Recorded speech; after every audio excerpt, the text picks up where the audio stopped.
j'ai vraiment apprécié la sagesse du pasteur Atoms par rapport à sa manière de répondre. Mais moi, je voulais dire ceci. J'aimerais seulement d'abord dire aux pasteurs et aux hommes de Dieu que Bazala très prudent, Makas. Bazala très prudent. Par rapport à quoi? Pourquoi? Parce que place Oyo, comme on a Yesu, et a glorifié, et a place Oyo, Bisoban ensemble, Tokoki Kozala. Koffi Olomide est une icône de la musique congolaise, un précurseur, il y a un message à culture nabiso. Ce que tu entends aujourd'hui détermine ce que tu crois. Donc, ce que tu entends aujourd'hui détermine ce que tu crois. Et ce que tu crois détermine ce que tu deviens demain. C'est-à-dire, Oyo Zoyo Kalelo, ils ont déterminé Oyo Sondimo. Parce que en d'autres termes, l'homme est en train de manger ce qu'il entend. D'autant Oyoka, il y a un écosal qui est alors que nous, on a crié Jésus-Christ. Pourquoi? On l'a entendu. On l'a entendu parler.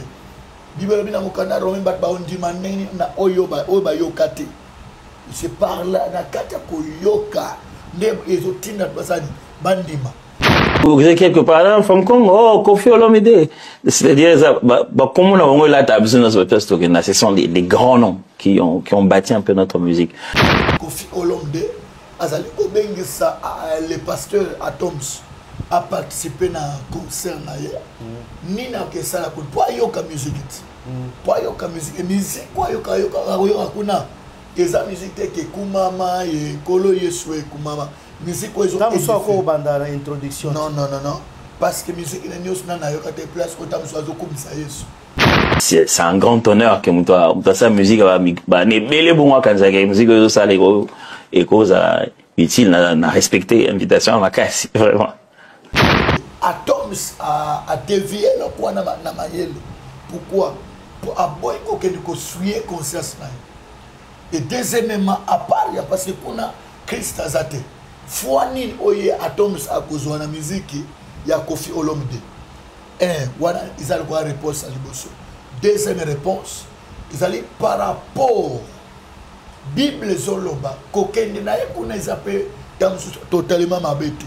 Mais, surtout que dans le Corinthien, la Bible nous dit ceci: prenez garde que votre liberté ne soit une occasion de chute pour les faibles.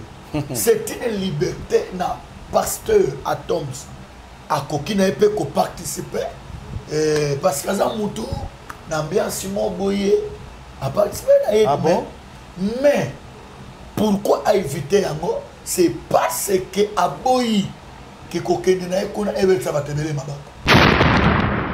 Mokili eza na makambo nango, makambo pesa na mokili. Donc c'est pour tout simplement dire que tambola omona makambo.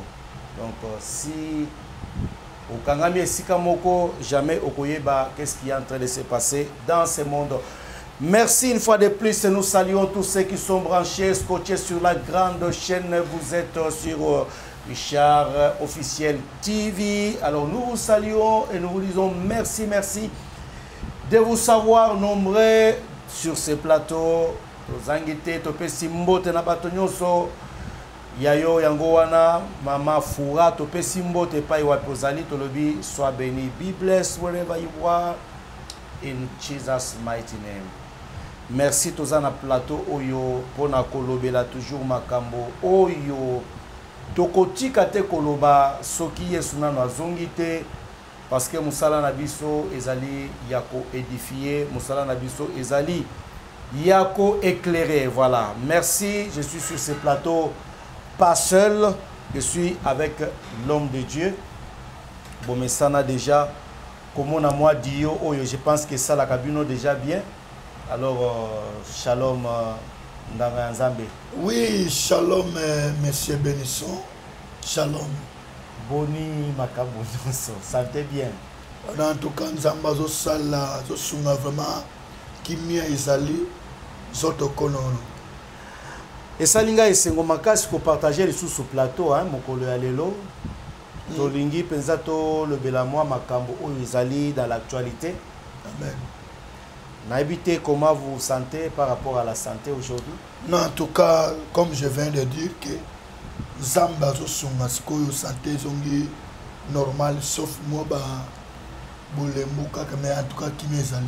Que Dieu soit loué. Zamba Zoloko. On peut commencer par la prière? Merci, papa. Merci.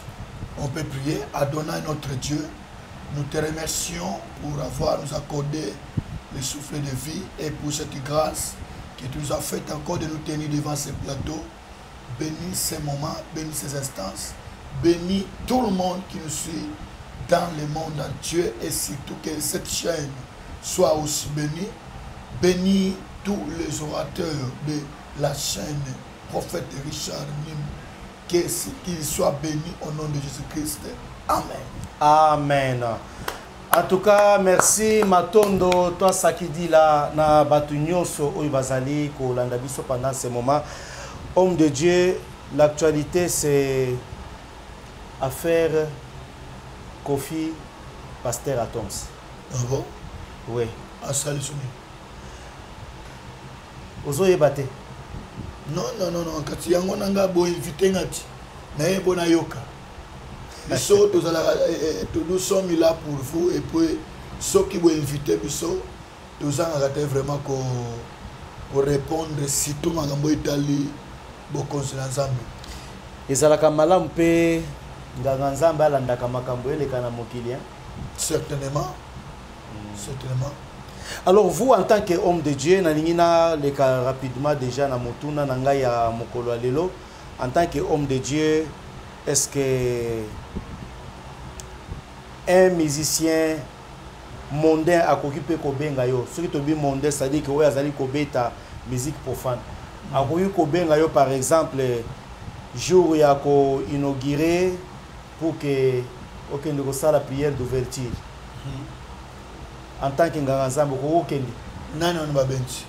Na lobi musicien moko ou soi-disant musicien kaka oya sala ka musique profane. Oui. Est-ce qu'il y a un jour il y a ouverture, par exemple, il y a un concert, pour que ça les prières. Pour que ça la prière il y a ouverture, pour que Batubaya et Belé na katia concert wana. Ah, papa. En tout cas, ngai pour ngai vraiment ezapenza malamu. Pour ninte. So mutuna wana osonga. Te kasi nazo tuna parce que na lobi que actualité makamto nango awa. Ezali makambo ya Kofi.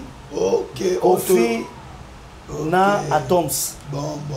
Donc pour nous rafraîchir mémoire. Okay. Pour nous rafraîchir mémoire, Régie Asunga biso to landana nous image wana.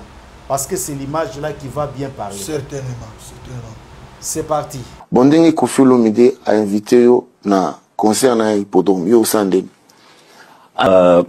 Kofi Olomide est une icône de la musique congolaise, un précurseur, il y a message à culture na biso, rabato lelo, so aussi bateau. On a congolais bien, ou quelque part là, femme Congo, oh Kofi Olomide. C'est-à-dire comme on a vraiment la table sur notre place, ce sont des grands noms qui ont bâti un peu notre musique. C'est un grand honneur que nous sa musique va ne belle bon quand ça musique ça les et cause utile n'a respecté l'invitation à ma casse vraiment. De retour sur ce plateau, Bomoni Mituna Bautaï Kotuna le pasteur Atom Nguma par rapport à l'invitation il y a Kofi Alobi à Sepelakana et Makasi à Sepela vraiment que pasteur Atoms Azala invité na concert naïe. Donc je pense que Bandeko nyonso bauti kolanda image wana. Alors nazongi et pas nayo homme de Dieu, yango na utayi koloba. Comment trouvez-vous, comment est-ce que vous êtes en train d'apercevoir les messages là? Kofi Abengsa, pasteur Atom Nguma na concert naïe. En tout cas, j'apprécie d'abord la sagesse du pasteur Atoms Nguma par rapport à sa sagesse et par rapport à sa manière de parler et de répondre aux journalistes, parce que je pense que ça s'est fait savoir vraiment que déontologie. Oui, je vois vraiment il y a quand même une déontologie voilà. chez le pasteur Atoms, parce que je pense que Motoloko la Kofi Olomide, Bazali Batumoko, Denkauchi Oloba, Bazaba légende du Moko, la minene na Katamboka Kongo. Ok. On peut pas sali Combo, Tiki, on va sali histoire. Ça, on ne peut pas ignorer. Ça, là, vraiment, on ne peut pas ignorer parce que partout dans le monde entier, même si j'ai fait au Gabon, vraiment, là aussi, on suit Kofi Olomide. Donc, je ne suis pas là pour honorer ou bien pour le célébrer, mais j'ai vraiment apprécié la sagesse du pasteur Atoms par rapport à sa manière de répondre. Mais moi, je voulais dire ceci. J'aimerais seulement d'abord dire aux pasteurs et aux hommes de Dieu que Bazala très prudent, Makas. Bazala très prudent. Pourquoi? Par rapport à quoi? Pourquoi? Parce que place Oyo, comme on a Yesu, eza glorifié, eza place Oyo Bisoba Nzambe, Tokoki Kozalati. Ne trouvez-vous pas que c'est un moyen d'évangéliser? Non, non, non, ce n'est pas un moyen d'évangéliser. Il faut aller vers ceux-là qui ne connaissent pas Dieu. Pour certainement, mais il y a quelques côtés à terre. Il y a quelques côtés à terre. Il va inviter pour que yoka. Oh, la Bible dit la foi vient de ce qu'on entend. Un jour, j'avais dit ça même dans mon église. La Bible nous dit que la foi vient de ce qu'on entend. Et ce qu'on entend vient de la parole de Dieu. Alors, j'avais dit ceci. Ce que tu entends aujourd'hui détermine ce que tu crois. Donc, ce que tu entends aujourd'hui détermine ce que tu crois. Et ce que tu crois détermine ce que tu deviens demain. C'est-à-dire, Oyo Zoyo Kalelo, ils ont déterminé Oyo Sondimo. Parce que en d'autres termes, l'homme est en train de manger ce qu'il entend. D'autant Oyoka, il y a un écosal qui est alors que nous, on a crié Jésus-Christ. Pourquoi? On l'a entendu. On l'a entendu parler.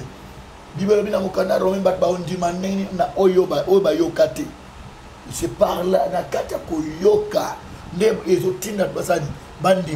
alors, tant déjà, Kofi Olomide, le pasteur Atoms a participé dans un concert. Ni na kesala pour yoka musique. Pour yoka musique, musique quoi yoka kuna. Eza musique te ke kumama et kolo yesu e kumama. Musique quoi ils ont. Tam so ko banda introduction. Non non non non, parce que musique na nyos na yoka te place ko tam so zo kumisa yesu. Deuxièmement, donc Atoms a dévié le quoi na mayele. Pourquoi? Pour aboy ko ke ko suyer conscience na. Et deuxièmement, à part, parce que qu'on a Christ Azate. Fouani oye Atoms à cause de la musique, il y a Kofi Olomide. Voilà, ils allaient voir réponse à l'Ibosso. Deuxième réponse, ils allaient par rapport Bible Zoloba, Kokende na qu'on les appelle totalement mabetu. Mais, surtout que dans le Corinthien, la Bible nous dit ceci. Prenez garde que votre liberté ne soit une occasion de chute pour les faibles. C'est une liberté na pasteur Atoms à qui n'a pas participer parce que ça moutou l'ambiance mon boyé a participé. Ah bon? Mais pourquoi à éviter yango? C'est parce que aboyi que kokende na ekona ebe ça va te mêler mabako. Ebe ça va te mêler mabako. Donc à ça les sagesse. Parce que même moi, quand on m'invite, place mon côté de musicien pour faire un yébo. N'a aucun été pourquoi? Parce que ma oba yebinga étant que pasteur, ma moninga place wana quelque chose mo gâté. Mais ma moninga place wana ba obeta mabako. Mais ce qu'on yebanité, pourquoi qu'il na yo? Non non non non, ce qui na yebanité mais d'abord na banga na nzambe. Ba touté, mais na boy na bet ça va tout libako. Déjà, un pasteur. Mais nous avons vu aussi Mike Kalambay à Bengissa. À Bengissa, où est son conseil? Mais Mike Kalambay, c'est ce que je viens de dire. Bible bina bitoke ba liberté parce que ouais la sonne azape mutu. Aza ikela mwanzambe. Mais tant que yé azaliko salela musique moko mondaine. Donc en réalité ayebani na koma star ya mokili. Donc yo ko bengisa na musique no wana te. na musique na yo zo ben ça mutu masala combo siko nazo comprendre te au fait mingi bato nazo comprendre te siko kolinga côté ya kaka bato baza juste s'il vous plaît bato yo babunga bo côté ya bango te. Est-ce que les pasteurs Mike Alama il a déjà invité dans son église, a invité dans l'église n'est pas, mais a invité dans stade kuna akena côté évangile na stade akena ne ko yembe na nzambe akena côté évangile so a invité dans l'église na séminaire mon boy ya où est la son yaka je peux comprendre parce que ngayo kamateya wana eza bien non à quoi invité ya yo kamateya c'est normal c'est dans azamutu. Alors je pense que mingi na moment abengi sakawera son na podium mingi attention ya bato ezalaka tirer mingi na wera son au lieu ezala tirer na banzembo zoyemba au lieu ezala tirer na makambo aloba mais ekomi tirer siko na wera son. OK, vous voyez maintenant. Alors qu'est-ce que maintenant les enfants de Dieu attirent comme leçon na kati ya makambo wana? Quelle leçon alors? Les gens du moko atelemi pas comme influencer dans les gens au lieu de l'influencer dans le yembo oyo azali ko yembela nzambe. Mais moi je pense que na kati ba invitation bongo si moi on m'invite je vais refuser. Pourquoi? C'est parce que na boyena scandaliser bato. Mais bango moko ba musicien dit profane bango moko balobaka qui il croit aussi au Seigneur ba pe ba na nzambe. Alors pourquoi pas babengisa yo pasteur okende mais soki bazaba na nzambe bayebaka nzete okende kopambola concert babe koloba c'est bien mais babi nzete na nzete beba ngango na mbumana yo organiser musique mo bat babi na motakala siko yo yebisanga nano tant bat babi na motakala siko place wana siko yo mona nzambe obini sa batu bolumbo olingi koloba ke batu nyonso wana babeta ba musique wana bana banga mais non mais belé baza na banganga nzambe na sima na bango bazo sabelela bango na lobi boye. Nous sommes sur le plateau pourquoi pas ne me permettez pas de citer les noms. Mais qu'est-ce qui fait que Basal Nzambe wana ba pesa conseil? Monique ba oyo yozolo ba wana ke musique mondaine wana bana basali Nzambe mais bazala sima na bango ebele wana kasi bango nyoso batala bazo sambela pe bazo sakola mais bango nyoso batala bango parce que ce sont les gens de même image les gens de même plumage. Parce que moi je pense que je suis derrière quelqu'un qui marche mal, héros dans l'ombre. Alors je dois lui dire la vérité pour ta bon moi. Yozo yem sa bat musique otiki bat bolumbo mais na mokili yo bato bamona kalisusu vérité na mbongo. Beaucoup choisissent l'argent. Mais Kassiwana c'est que Baza Oyo Paul a levé la serviteur du ventre. Baba serviteur du ventre. So comme qu'on valoriser Mbongo, na place où valoriser parole de Dieu. Ton na place yo tombo la Yesu, au tombo li Mbongo. C'est qu'on a serviteur du ventre. Pour ça qu'on a serviteur de Dieu, on peut plaire na maître na yo. Comment? Chaque serviteur doit plaire à son maître. Donc moi comme je suis serviteur de Dieu, je dois plaire à mon maître. Donc, bango le va serviteur du ventre, va commander qu'on se plisse à des maboum. Ok. Alors, si vous pouvez conclure, par rapport à cette demande, à cette invitation-là, si vous pouvez conclure pour na batunios ou bazolanda biso, ba ou ba sepelaka na prophète Richard Nimi TV.